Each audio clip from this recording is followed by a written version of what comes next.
Okay, so I figured I would do I'll say a quick response. It may not be that quick though. I want to jump on to the DJ Highnoon 300 subs contest and do an entry. So um, he is requesting two things. First, 5 albums with a common theme. Um, Now I was trying to do what I could to stick again with vinyl, but I couldn't do it totally, at least not with the theme that I originally came up with. So, um, 4 out of 5 vinyl. Anyway, the common theme or thread connection with the 5 that I have chosen is they all feature the same drummer, one of my uh, all-time favorite drummers, Mike Portnoy. The world mainly first discovered Mr. Portnoy when he was in Dream Theater. Um, so all of the early Dream Theater albums featured him. That's where I met and fell in love with him and his style of playing. He then later left Dream Theater a handful of years ago. He has been playing drums with Neil Morse, who I mention all the time, and you all are probably sick of me mentioning, but he's played pretty much on every Neil Morse band type album since this one, which was what 2003 ish, 2, 2, 3. So he plays on this and every other one since. His band that he's in now, that is probably the most active that he's been in for a couple years, is the Winery Dogs. So he plays here. This is a different style, just kind of a classic hard rock style, whereas with the other two bands, very much progressive rock and metal. So this is really stripped down 3-piece Billy Sheehan on bass, and it's just rock, and it's just a trio, and they're just going, and it's kind of bluesy at times and hard rock, great stuff. And then one of his more recent albums, which is a full band effort, and that's Sons of Apollo, features the former keyboard player from Dream Theater, he and Derek Shrinian, Billy Sheehan, Jeff Scott Soto. It's just it's like a super group. Amazing album, great stuff. And of course, yeah, you could sit there and say, well, he's in a lot of other bands too, but I just don't have any of his vinyl. I did order this vinyl today because while I was thinking about adding this to the list, I thought, I wonder if they did ever release that on vinyl. For some reason, I don't know why I never stopped to look, but he is on this on the band Flying Colors. Actually, he has autographed this. That's probably Neil Morse. I think that's him. Anyway, Flying Colors, another super group. I think I mentioned these before. Him and Neil Morse and Steve Morse from Deep Purple and Dixie Dregs and all those bands, and a couple other musicians. Casey McPherson, which like he may not be as popular, and Dave LaRue. They've all been in various bands, but amazing. Again, different style of music. This is kind of more along melodic pop.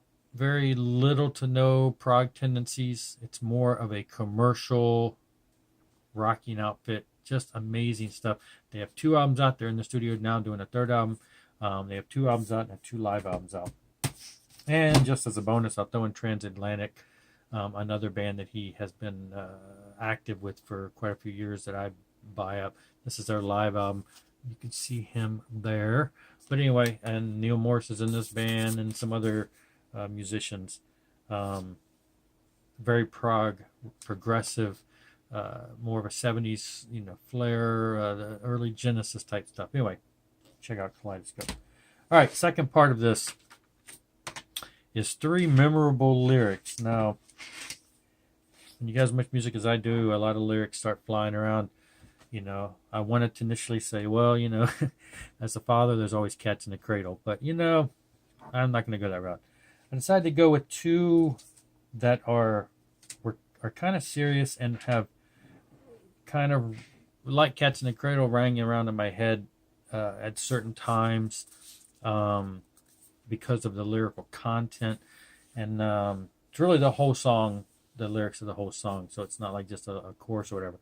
The first one, though, is going to be a short, sweet, and kind of a fun / risque coming of age type thing, and that is and again, coming of age. So this is a lyric that has I remember hearing this when I was much younger, and it kind of hit me because, again, young boy, and anyway, and that is the lyrics to the song by Montrose called Rock Candy. Now, I didn't discover Montrose until the early 80s when I discovered Sammy Hagar. But I remember hearing that song and the chorus. For the longest time, I was not singing it correct, but just one word. But anyway, so it's your typical sex, drugs, and rock and roll. You always those kind of topics. Anyway, if you're not familiar with the song, it's Rock Candy, and it's like, but she's rock candy, baby, hard, sweet, and sticky. So, I remember my wife heard that. She said, "Oh, that's disgusting," many years later. But anyway, I used to say, I used to think it was hot, sweet, and sticky. But after a while, I learned it was hard, sweet, and sticky. I think hot is better. But anyway, just a quirky thing that has stuck with me. It's still, I love that song, but it's just kind of one of those things that I don't know, it pops in my mind from time to time. Deranged mind. Anyway, the next one is from a Christian band, and it's Christian lyrics, but it's one that has kind of kept me. This came out in late 80s, very early 90s. I want to say 89, maybe 90.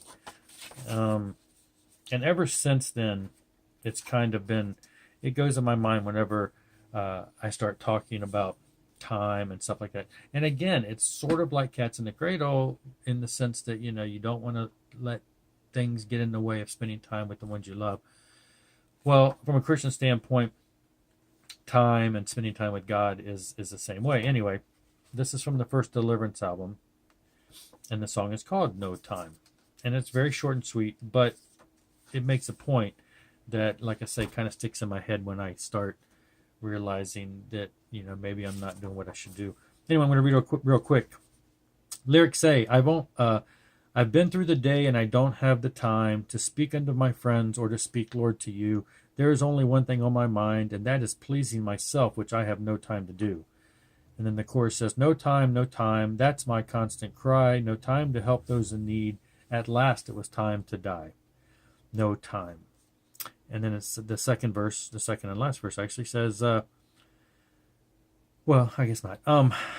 At last before the Lord I came, I stood with downcast eyes. He held a book in his hands. It was the book of life. He opened up the book and said, your name I cannot find. I once was going to write it down, but I couldn't find the time. Anyway, it's just, obviously, it's, that's not what the Bible says, but it makes a point. God's like, you didn't have time for me, I didn't have time for you. Anyway, so yeah, that was actually the last verse I was thinking there. He repeats that. So that's always kind of stuck with me to make sure that I'm not, to kind of keep me on my toes and not be real selfish and to, to do time. That and catching a credit, you got family, you got God, you want to make sure you do it. The third one that is very memorable to me, and again, I mean, there's a lot of memorable, but I'm thinking of songs that were influential, that stick in my mind and have caused something in my life to change. That's one of them. It causes me to always keep an eye on my time. This one is a song, and it's from the early 90s, and I've tried to get some of my bands to play this song, but once they hear the lyrics, they're like, we can't do that. This is just too much. And it's another Christian band. And it's a song dealing with the topic of sex. Now, what's a Christian band doing singing about sex? Well, they're singing about it in a way that's very needed. But,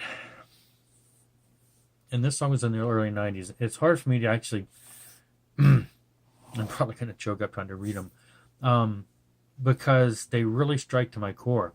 Not that I've ever had any experience with this, but it's the sense that, it's something that could happen, and it's just it's scary. Plus the whole, and then being a guy, it's it's tough. The whole sex thing, being a guy, and the temptation and the frustration, and all of that. So the song is kind of the song is called "Isn't Sex a Wonderful Thing?" And it's kind of it's more of a question, but it's also more of a, see, sex. Isn't sex a wonderful thing? It's kind of like, this is the outcome. This is, anyway, you'll understand when I read it. I'm going to read the lyrics. The second verse always used to choke me up. And this was when I was just starting to have kids. I had no daughters. You'll see what I mean when we get to the second verse, because it's infuriating, but it's also very, very emotionally sad. So anyway, I won't ramble. I am going to read all the lyrics here because you really kind of get, there's 3 verses and then the chorus. The chorus just says, basically, isn't sex a wonderful thing? It's asking the question. So, first verse. 3-letter word, it rules the earth, I've heard. No, it's not love, L-U-V. No, it's not love. That's not what I'm thinking of. Husband and wife together all their lives, till he chose her instead. 'Cause she's 18, sexy, and so good in bed. Just, the temptation of guys and how they, could ruin a relationship. Anyway, isn't sex a wonderful thing? Isn't sex a wonderful thing? Throw away your wedding ring. Isn't sex a wonderful thing?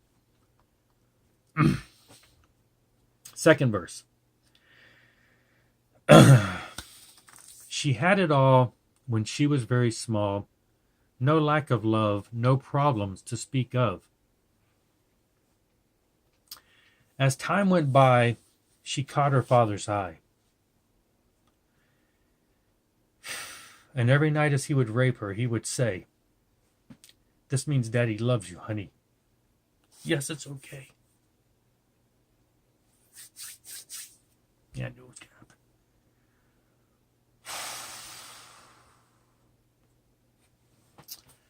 Abused children, sex trafficking, it's just tough topic. And then, of course, isn't sex a wonderful thing? Isn't sex a wonderful thing? Nothing sacred. It's a crying shame. Isn't sex a wonderful thing? Third verse, not so bad. It's just summing it all up.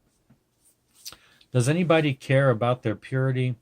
And is anybody sure what gender they should be? It's kind of funny they mentioned that, because now gender's a big thing, and here we are 20 years later. Anyway. And does anybody mind that God's been left behind?